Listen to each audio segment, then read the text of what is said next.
Good evening दोस्तों। आज हम पढ़ेंगे प्रथम विश्व युद्ध के कारण और इसके पीछे कौन जिम्मेदार था, कौन सी कंट्री जिम्मेदार थी। आज हम इसका अध्ययन करेंगे। चलिए वीडियो शुरू करते हैं। प्रथम विश्व युद्ध को हम मेनली दो ग्रुप में बांटेंगे, जिसमें एक ग्रुप में आपको रूस, फ्रांस, इंग्लैंड, सर्बिया और बेल्जियम है, और दूसरे ग्रुप में ऑस्ट्रिया और जर्मनी मेनली ये लोग पार्टिसिपेट करते हैं। अब प्रथम विश्व युद्ध की जो सामग्री है वो कैसे तैयार होती है, या क्या रीजन रहे जिसके कारण प्रथम विश्व युद्ध शुरू हुआ। चलिए एक एक करके अध्ययन करते हैं। जैसा कि फ्रांस और प्रशिया युद्ध 1870 से 1871 के समय हुआ था, और उसमें विश्व की राजनीति पर जोड़ तोड़ की राजनीति शुरू हो गई, और इसका श्रेय जाता है उस समय प्रशिया, जो आज का जर्मनी है, उसके चांसलर बिस्मार्क को। बिस्मार्क कूटनीति या गुप्त नीतियों, गुप्त समझौतों का जनक कहा जाता है।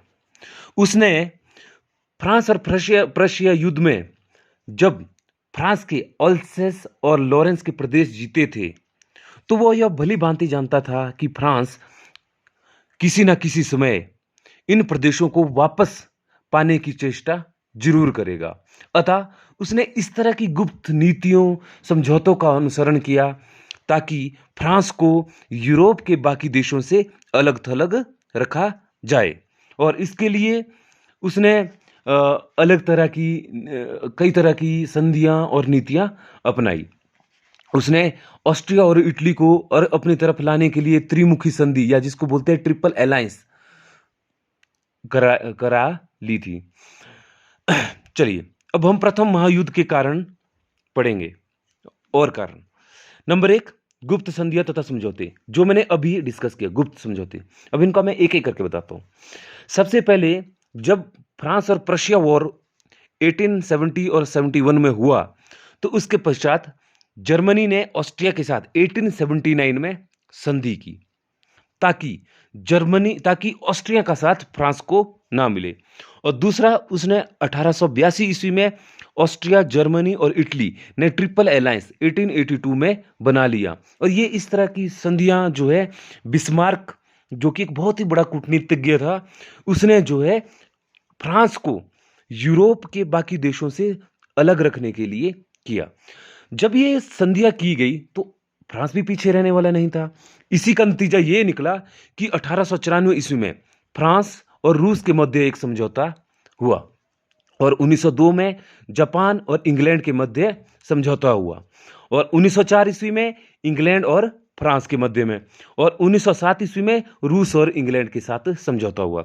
अगर देखा जाए तो इंग्लैंड ने यहां पे तीन देशों के साथ समझौता किया, जापान के साथ, फ्रांस के साथ और रूस के साथ। तो इस तरह से रूस, फ्रांस और इंग्लैंड का एक त्रिराष्ट्र समझौता यहां पे देखने में आया। तो इन गुप्त संधियों और समझौतों से क्या हुआ कि सभी जो यूरोपियन कंट्रीज थी, वो एक दूसरे को शक की निगाहों से या एक दूसरे को कमजोर करने के मकसद से ये संधियां करने लग गई थी, जिससे जो है आने वाले समय में दो गुट बनने जाहिर से हो गए, और जो युद्ध है वो होना लाजमी ही था। नेक्स्ट, राष्ट्रवाद की भावना।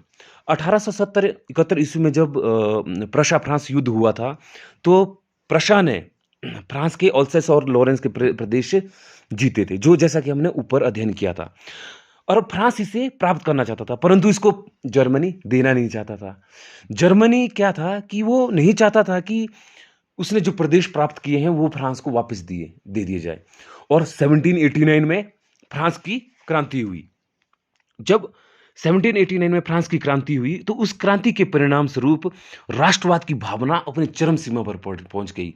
और इसी राष्ट्रवाद की भावना जो है ये फैलते हुए धीरे धीरे बाल्कान प्रदेशों में जो निकटतम पूर्व में थे वहां पे चली गई, और सभी जो है स्वतंत्रता की होड़ में लग गए, एक दूसरे से दुश्मनी हो गई, एक दूसरे से की सीमा बढ़ने लगी, तो एक दूसरे के सीमा विवाद तक होने लगे, जिस कारण से प्रथम महायुद्ध का जो रण है वो धीरे धीरे तैयार होने लगा।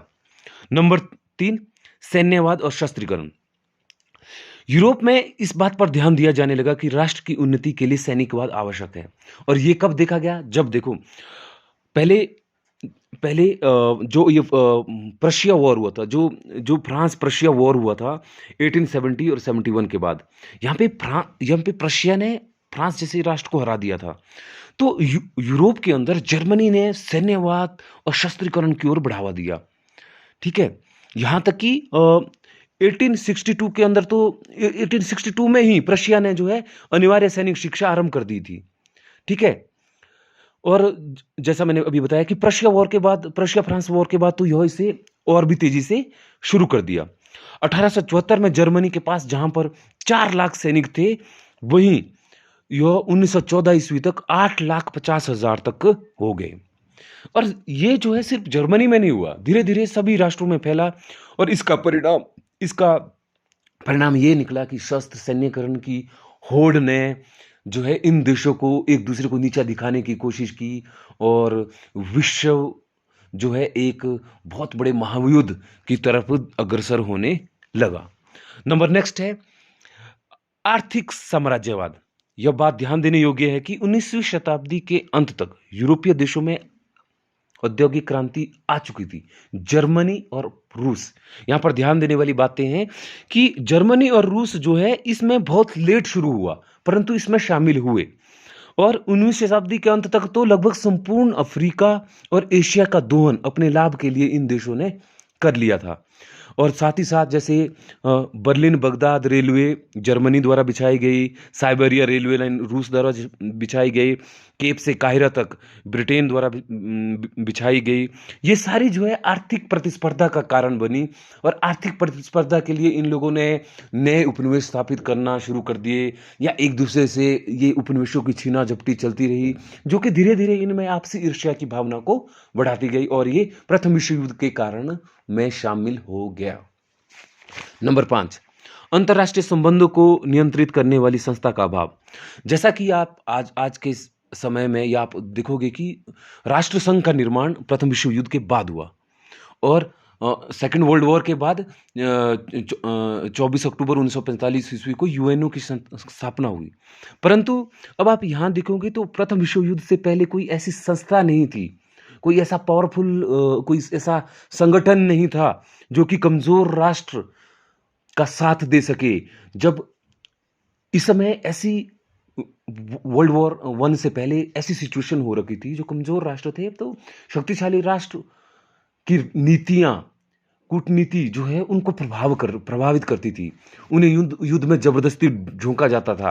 अफ्रीका और एशिया का बुरी तरह दोहन था, लेकिन कोई बोलने वाला नहीं था। ऐसी अंतर्राष्ट्रीय संगठन का अभाव होने के कारण इन राष्ट्रों को कंट्रोल करने वाला या इन पर लगाम लगाने वाला कोई नहीं था। अतः इस संगठन का अभाव होने पर भी प्रथम विश्व युद्ध को रोका नहीं जा सका, या कोई ऐसी कंट्रोल करने वाली संस्था नहीं थी जिस कारण से यह युद्ध हुआ। नंबर नेक्स्ट, समाचार पत्रों द्वारा मिथ्या प्रचार।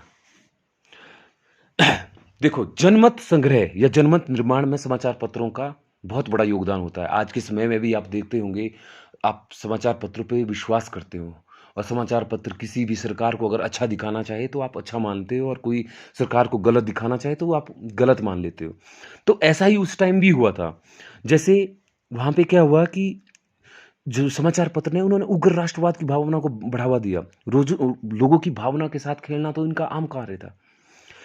फ्रांस और जर्मनी के संबंधों में कड़वाहट जो है इन समाचार पत्रों के माध्यम से आई।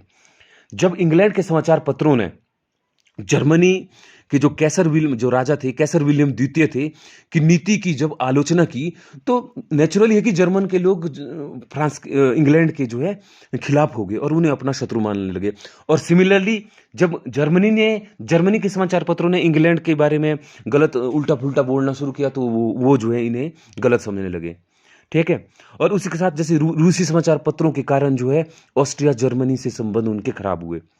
और नेक्स्ट है कि भी सर्बिया हंगरी और के बीच जो युद्ध की घोषणा है वो इन्हीं समाचार पत्रों के माध्यम से हुई। नेक्स्ट, जर्मनी का विश्व के प्रथम दर्जे की शक्ति बनने का प्रयास। जर्मनी अपनी सभ्यता और संस्कृति को श्रेष्ठ समझता था। Thank you. समझता था। जर्मनी सम्राट कैसर विलियम द्वितीय जर्मनी को एक अव्वल श्रेणी का शक्तिशाली राष्ट्र बनाना चाहता था, और इस चाह ने उसमें यानी जर्मनी में आर्थिक और व्यापारिक क्षेत्रों में उन्नति करने के लिए भरपूर प्रयास किया। वह शक्तिशाली होता चला गया, और ये प्रतिस्पर्धा उसको सीधे ही इंग्लैंड और फ्रांस जैसे देशों से उसके जो संबंध है वो उनसे टकराते थे, उसके हित टकराते थे, जिस कारण से जो है ये इन देशों का इन देशों को का उन्हें सामना करना पड़ा।